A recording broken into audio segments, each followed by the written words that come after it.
Quem tem razão? Juliana, eu vou começar contigo. Eu vou pedir ao Gani que nos dê essa reverência também a Juliana. Juliana, vamos lá. Nós temos uma semana que, para a economia brasileira, a gente só viu um fato, é o seguinte. O governo tinha prometido entregar o tal do arcabouço fiscal antes da reunião do Copom. Não fez, o Banco Central teve que tomar uma decisão, porque a reunião já estava marcada e não ia postergar a reunião, porque não se posterga a reunião do Comitê de Política Monetária.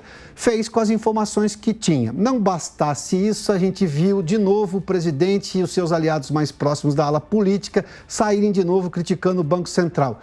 Onde é que o governo está com a cabeça? Porque o Banco Central precisa dar respostas técnicas à economia brasileira no que concerne a ele, segundo a lei, né, Juliana? Isso mesmo, Pioto. Boa tarde a você, boa tarde ao Alan, todo mundo que nos assiste. O Banco Central está fazendo a parte dele, como já está fazendo há bastante tempo. A gente tem falado muito isso, né? Política monetária tem sido feita levando em consideração um perfil muito técnico, então a gente tem uma atuação monetária que está de acordo com o que se espera para um Banco Central numa economia que tem meta de inflação, que olha a estabilidade econômica e monetária e tenta fazer a parte dela para colocar o país nos trilhos. O grande problema é que a gente não tem a correspondência do outro lado, né? A gente não tem uma política fiscal hoje que consiga fazer a sua parte e um governo que consiga entender que ele é fundamental para a coisa dar certo. Então, quando a gente olha essa atuação hoje do presidente Lula, de uma parte aí dos seus ministros, que olha para a atuação do Banco Central e critica, fica muito claro que eles não entenderam que, na verdade, a falha não é da taxa de juros alta.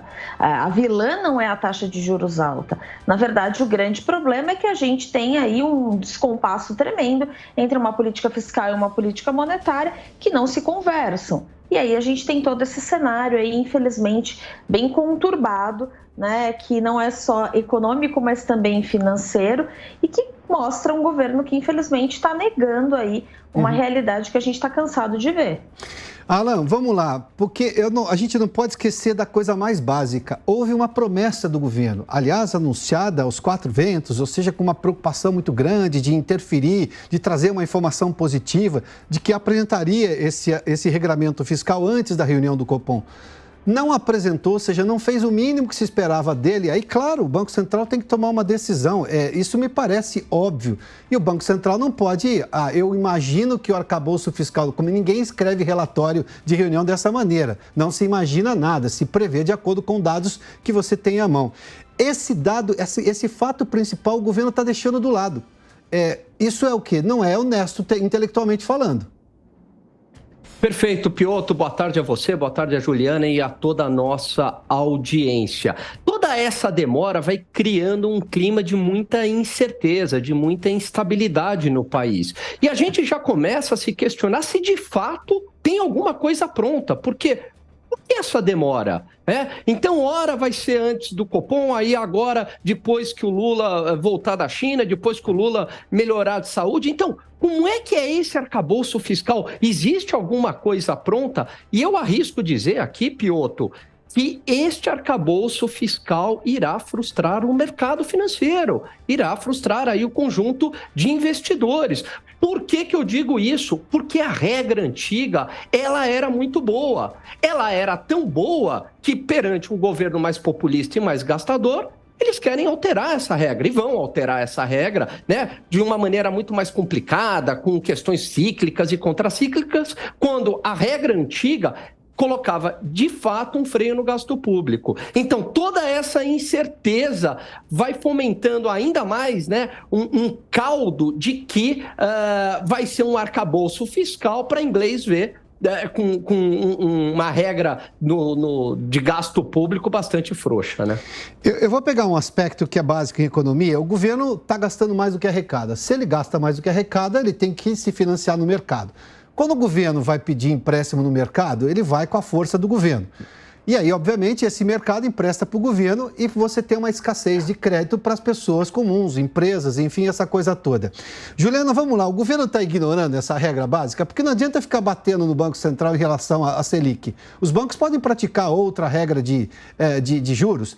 Só que eles estão emprestando para o governo e tem a garantia do governo brasileiro. Talvez o investidor estrangeiro não ache que o governo seja credível, mas aqui a gente sabe que você tem mecanismos que o governo vai pagar isso em algum momento. Mas esse tipo de coisa tão básica em economia está sendo ignorado, não pela equipe econômica que parece que está tentando provar o que parece ser o óbvio para a questão, para o lado político. Mas o lado político faz questão de fazer que isso não existe. E isso é básico, né?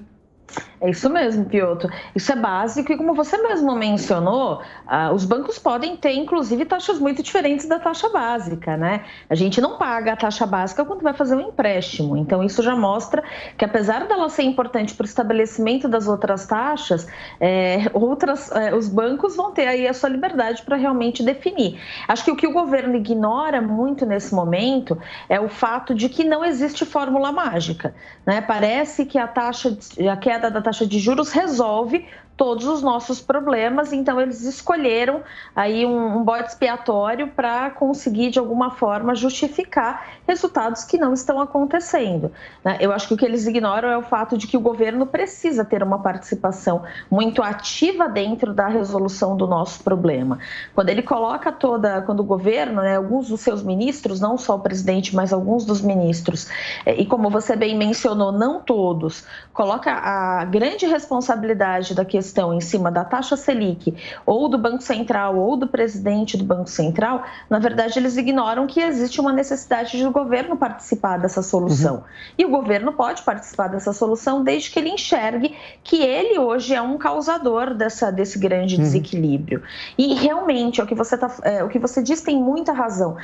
Aqui dentro, a gente enxerga a situação de uma determinada maneira. A gente sabe que chances hoje do governo quebrar são pequenas, enfim. A gente entende que ele tem os mecanismos dele até para resolver situações emergenciais. Mas da fronteira para fora, a visão pode não ser muito essa, não. Existe toda uma percepção, inclusive, de qual é o tamanho da efetividade do governo, porque ele tem uma base aliada hoje que não é tão grande quanto já teve.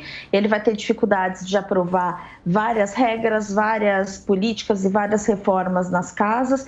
Então, da fronteira para fora, realmente fica muito estranho enxergar que a solução é simplesmente mudar uma taxa básica. Alan, vamos lá, eu vou usar uma expressão que a Juliana usou, de bode expiatório, porque tem uma lógica na ciência política que é assim: quando você aumenta por demais o discurso, quando você intensifica o discurso, quando você começa a apelar para algumas expressões no discurso político, é que do ponto de vista prático você já não tem controle da situação. O governo tem essa noção agora que ele tem uma proposta de arcabouço fiscal que primeiramente não é entendida e compreendida e muito menos chega a ser um senso comum dentro do próprio governo. Tem que passar ainda pelo Congresso e pelo crivo da opinião pública. E parece ser um governo que chegou sem plano nenhum na economia. É isso que está deixando o governo desesperado e por isso que ele, digamos, exaspera no discurso político contra o Banco Central?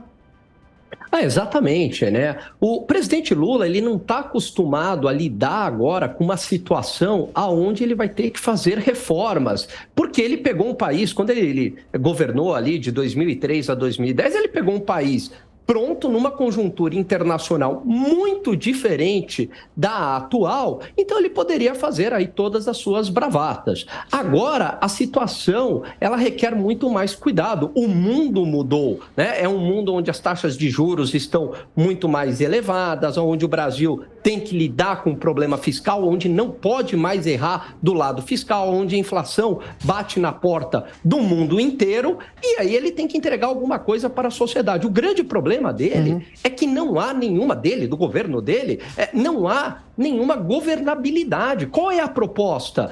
Veja, até agora, Piotr, as sinalizações elas são muito ruins. É possível revogação do marco do saneamento, é possível estatização da Eletrobras, possível interferência na política de preços da Petrobras. A ideia voltando do BNDES como fomentador do crescimento econômico.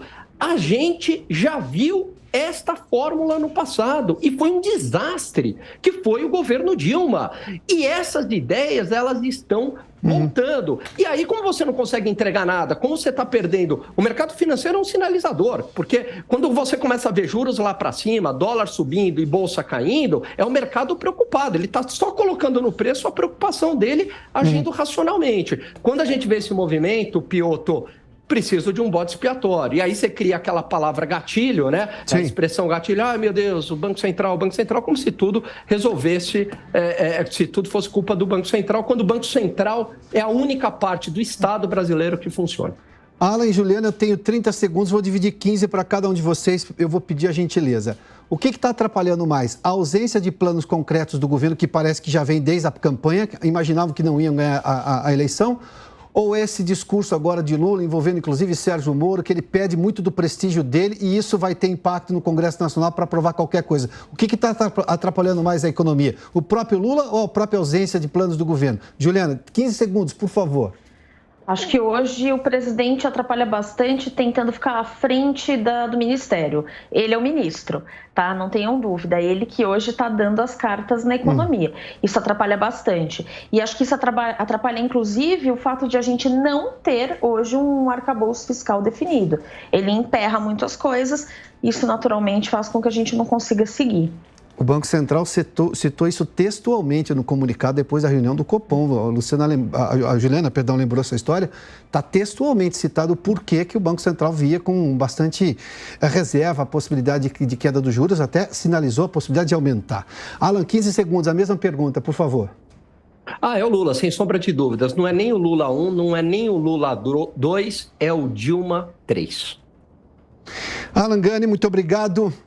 Juliana, muitíssimo obrigado pela gentileza da participação nesse debate aqui, viu?